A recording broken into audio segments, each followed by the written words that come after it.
My Tacoma's driving like shit, so let's talk about it. So the Tacoma here behind me is now 10 years old. It's got 95,000 miles on it, and about 70,000 of those miles it has been built for off-road. So, needless to say, some components on it are getting very tired and it is time to freshen them up. And what we're looking at in this video in specific is the upper control arms here. Now, I'm not necessarily sure what the recommended intervals to be changing upper control arm hardware is, but I know I am clear past due for it. Now, I'm not necessarily sure that the old hardware in this upper control arm are the reasons why I'm feeling some weird feedback when driving the truck, but it might be a good place to start, because like I said, these are way past overdue for getting replaced, and I've replaced almost everything else in the front wheel wells other than the hardware on that. So what I got to do today is take the upper control arms completely out of the truck, put the truck in hover mode, then tomorrow I'm going to be taking those upper control arms over to Leadfoot Off-Road in Upland, where they're going to take the upper control arms and the hardware that I had delivered there, and they're going to go ahead and freshen up the entire thing. They're going to take out all the misalignments, clean them up, they're going to put the new Heims, new spherical bearings. It's going to be... I'm hoping I'm going to feel a pretty noticeable difference in the sloppy play of this old hardware and just the stiff freshness of the new hardware. And if not, at least I have the peace of mind of knowing I'm not going to completely like explode a bearing or something out in the desert when it's this hot out. Now, before we go ahead and kick this video off, you guys know I need to plug my online store, shopdesertdime.com, where I sell merchandise such as this nice shirt right here, Desert Dime. We have the Desert Dime on the back of it right there. Now, alongside this shirt, there's a whole second design shirt that I have on the website that you guys should go ahead and check out. There's some stickers on there. There's some stickers I need to reorder because we already sold out of them. And like I said, in a few weeks, the Desert Dime spare tire straps are coming back with 2 new designs and in 2 different variants. We have the OG Y strap, which I'm running here, not in this design. Like I said, it's gonna be different designs. And there's also going to be now single straps for standing spares. So for the guys running standing spares, we got you covered this time around. So make sure you guys check out the website, show your support by picking up some merch. I really appreciate it. Keep your eyes out for the spare tire straps. And if you guys could please go ahead and subscribe to the channel, I would really appreciate it. Thank you very much. Let's get into the video.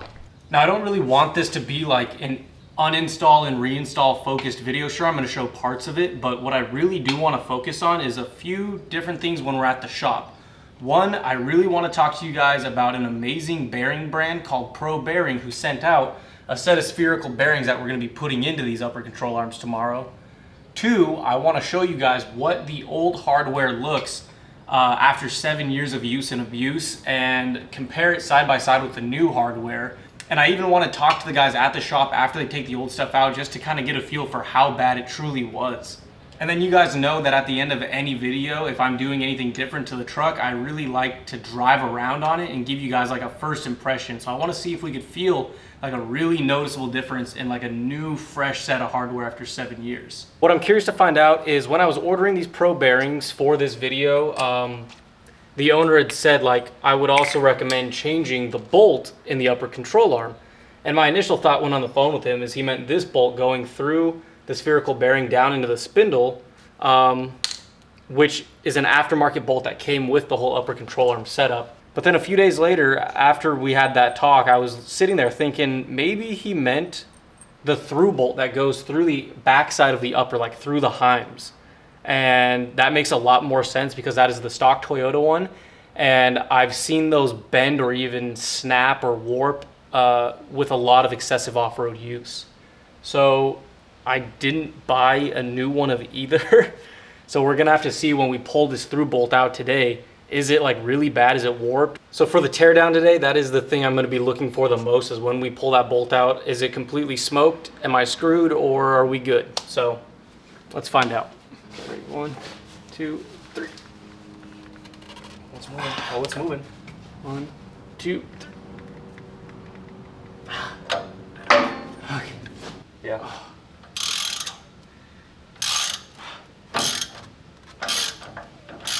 Okay, so back to the whole discussion of like which bolt was he talking about replacing. It might have been this one instead of the through bolt because the grooves on this are just so like, not corroded, but like rusted and fused together from like, I don't know, calcium or something. I don't know what fuses it together. Calcium, lime, and rust stains. Yeah, we might either need to get a new one of these bolts or just clean up the threads a bunch on it and get it nice and pretty because this did not want to let go.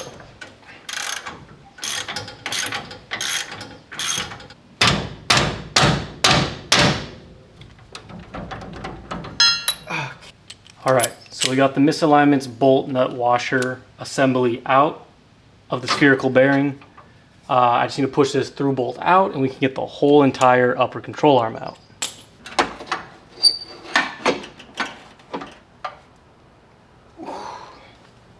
So far, I'm liking what I'm seeing. There's no like cracks or anything bad going on with any of the misalignments anywhere, just need to be cleaned up. These weren't entirely super bad blown out, but there's definitely play in them, so I'm glad we're addressing it now. This isn't nearly as bad as I thought it was going to be, which is great, and the through bolt's not warped. So all in all, I think we're pretty good off right now. All right, so I'm gonna go ahead and tear out the passenger side, and I'm gonna catch up with you guys tomorrow when we're at the shop with all the old stuff, all the new stuff, and with the people that know what's going on. So I'll catch up with you guys tomorrow morning. Good morning, boys. It is the next day. We are now out at Leadfoot Off-Road. And if you're wondering how I found out about this place, this is how. Dude, how many different jobs do you have in the industry here? Quite a few. You know, this is the regular 9 to 5 though. People on my channel might not know you as much. I think I film with you mostly for Ducky's channel, so why don't you just So everybody, I am Flipper. Everybody, my real name's Travis, but everybody calls me Flipper. I work here at Leadfoot Off-Road. We do everything from lifting, lowering vehicles, wheel tire packages, massive UTV specialist, do full race prep, full fabrication, pretty much anything you want to do to a car or truck or Jeep, side-by-side, boat, pretty much anything with an engine in it, we can do. Today we got Dime coming in here. He's bringing us some old Camburg upper control arms, and we're gonna revamp them using some FK hardware and Probearing hardware.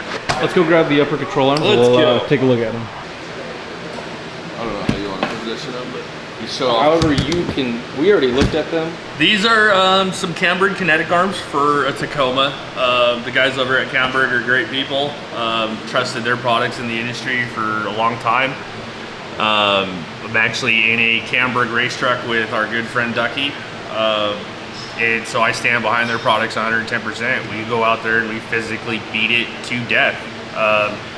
And we've never had a component failure from Camburg yet. So with such a great package already in the industry, we're gonna go ahead and pair it up with some FK bearings for the rod ends coming into your upper control arm mounts. And then our good friends that are also a sponsor with us. Yeah, we gotta cut out the address. I already have people stalking me and dropping my address, but yeah, we are throwing Probearings into the upper control arms. They're gonna be the sponsor for this video because they were gracious enough to send me out a set of spherical bearings for these. We're gonna get to put a lot of miles on them. I get to firsthand, I get to firsthand use and abuse them since you guys already get to have all the fun doing it. Ooh. You know what, dude? I think my spherical bearings are a little more smoked than I thought. Yeah, they're supposed to be very cool. Yeah, your bearing should not be that free spinning. But I was like, oh, they're not that bad. And we're gonna get them taken care of because they have 7 years of drive time and everything on them. Regular road abuse and off-road abuse. So we're gonna get those old ones pressed out, the new ones pressed in, all the hardware cleaned up. I can tell you those ones on the bucket side. Yep, are gonna be probably. These are more smoked than these were because I can feel side to side play. Feel that in these ones. Yeah, dude, holy shit! These fresh bearings do not move an inch. Just, you know, spinning around, just hanging around. And now looking at this one again, just so much free play. It can spin all the way around, whatever way I want it to, and even some side to side wobble play. Like if I just grab it and go side to side, there's play right there. Needless to say, 7 years has definitely put some stress on these and has definitely smoked them out. So this is, as I said before, long overdue. And again, one more time, a shout out to the boys over at Probearings. If you guys need any bearings for a rebuild or a new build that you're doing, go ahead, check out Probearings for any of your bearing time, limit strap clevis needs. Go check out their website. Great guys, great products, and I'm super stoked to get to run these for the next, hopefully, 7 more years. Now, aside from the Probearings, I want to give a huge shout out to the guys over at Leadfoot Off-Road in Upland because they squeezed me in very last minute. I just showed up yesterday and they said bring them in tomorrow, we'll get them done in a couple hours. And like I said, I need these redone soon because I have a trip coming up that I gotta plan. So if you guys ever need anything, wheels, tires, lift, any work done on your vehicle, come check out Leadfoot Off-Road in Upland. So like we talked about yesterday, all the bearings are getting replaced, but there's certain aspects of it that we could salvage, just clean up and still reuse and not have to spend a bunch of money. So that's what we're gonna go do. We're gonna go take back all these misalignments in the bolts right now and get them cleaned up a bit.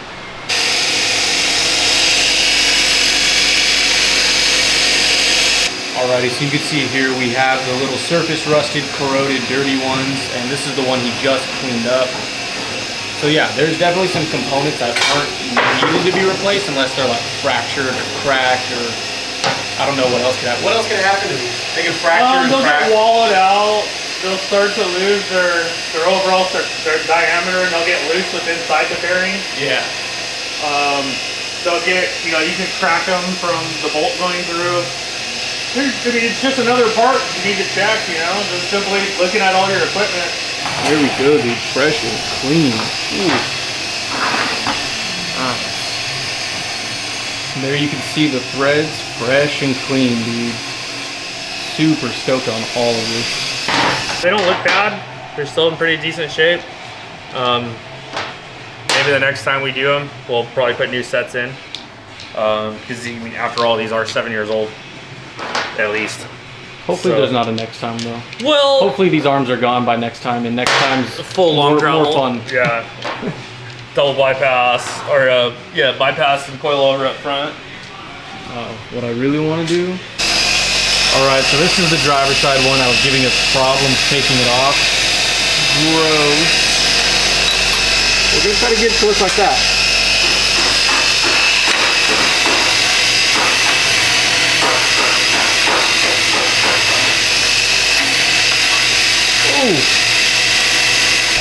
Man, dude, it's gonna be looking brand new. Here's his old spherical bearing out of the arms. As you can tell, this is what they look like after 7 years. They've had a lot of abuse. They're pretty blown out. There's some weird wobbled spots in them too as well. So they do get hung up and they do bind up. The rod ends from FK, same thing, some flat spots in them, kind of binding up a little bit. But I mean, after 7 years of really not racing and just slight desert use, some everyday street driving, they look great. But now you move over to a completed arm, it's got all brand new hardware, and this stuff is very, very stiff to move around. That's a good thing compared to these, where you can just freely spin these around. So you can obviously tell they're blown out. I've seen worse though, so they're not bad. Same with the back. It's all stiff, all tight. He's ready to go and hit the trail. I didn't think they were gonna look this bad coming out, but you could see you got some surface rust on the outside, and it just gets worse as you get into where the snap ring? The snap ring, yeah. But yeah, you could see where the snap ring kind of sits. It accumulates so much dirt, grime, maybe holds moisture in there, but like, look, even if I wipe the grime away, it's like, that's just how it is on the surface. It's not coming off. So yeah, after a couple months of squeaking every day around town, even if I'm tri-flow dripping it, it's still squeaking. And after feeling some play while driving, the front end kind of just feels like it's like walking a little bit, almost like you're driving a Jeep, you know? Not fun.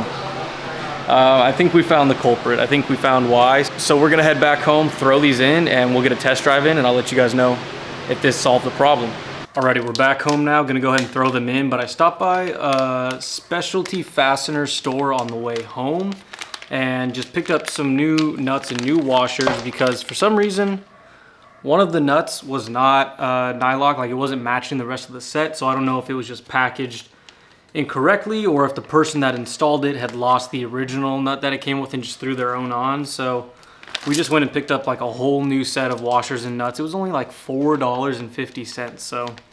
So luckily I took a picture of the misalignment orientation because there's 3 different sizes on here. So pretty sure I got it right. I mean, I have the picture to back it up, so.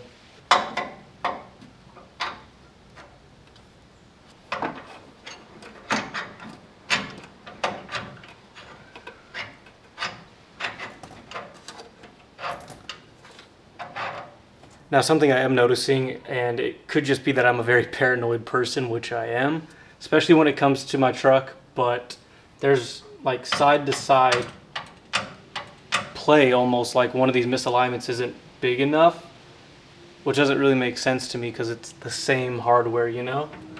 And we just took a wire, but it's not like we took any like aggressive amounts of metal off of them when cleaning them.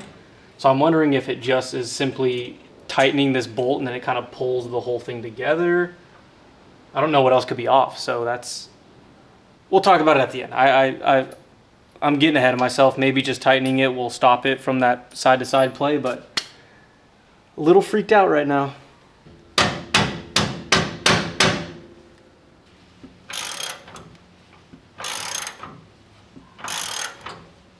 All right, so yeah, it did close up the gap. We're good. No side to side play anymore. We just have to torque it down when we're all done.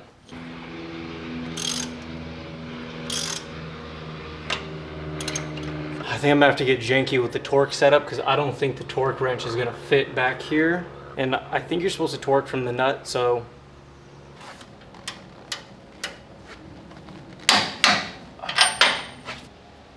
We got the whole driver's side buttoned up now.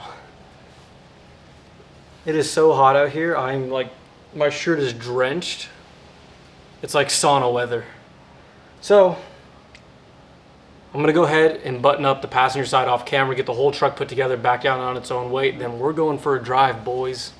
Okay, so right off the bat, it already feels a lot more stable and stiffer, in the sense that before we did this, like I said, I was feeling like a lot of slop, and like the steering and just the truck feel overall, like it just felt like it was like sort of just walking around a little bit, and I couldn't just like really keep it like dead solid straight.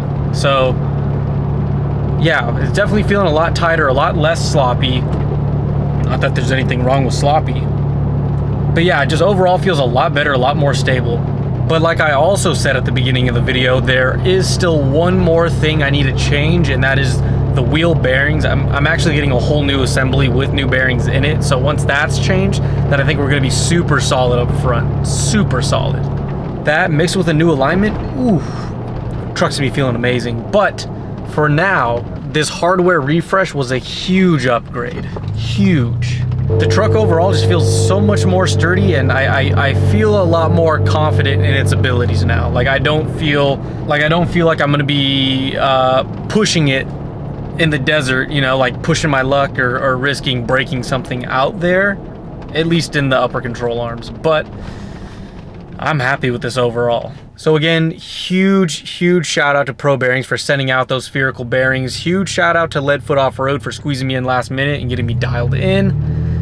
And thank you to Flipper for coordinating that. Truck's feeling amazing. I'm gonna be going out pre-running for the night run that I just posted. Go check my Instagram if you guys wanna know more information about the night run we have coming up.